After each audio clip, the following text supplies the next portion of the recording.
আমি বাংলাদেশ জাতীয়তাবাদী শ্রমিক দল রূপগঞ্জ থানা শাখার আহ্বায়ক এবং রূপগঞ্জ থানা বিএনপির শ্রম বিষয়ক সম্পাদক এবং যেই দুলাল নিয়ে আমি আলোচনা করতে দুলাল মুরাপাড়া ইউনিয়ন শ্রমিক দলের সভাপতি, তাকে আমি নির্বাচিত করেছি।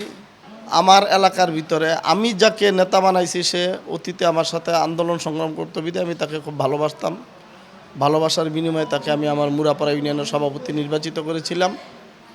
কিন্তু সে এমনই একজন লোক এবং তার দোসররা, তার আত্মীয় স্বজনগুলা, আমার মনে হয় সারা রূপগঞ্জের মধ্যে এত বর্বর জাতি, এত নোংরা মনের মানুষ আর আছে কিনা আমার মনে হয় সন্দেহ।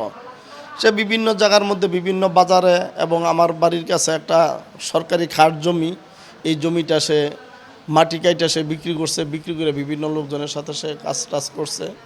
যাই হোক, আমি তাকে দলের থেকে বহিষ্কারও করি নাই, কিন্তু তার সাথে আমি সম্পর্ক বিচ্ছিন্ন করে দিছি যে আমি তার সাথে কোনো নোংরা লোকের সাথে আমি কোনো রাজনীতি করব না। যেহেতু আমি তারেক রহমানের আদর্শের রাজনীতি করি, আমি শহীদ জিয়ার আদর্শের রাজনীতি করি।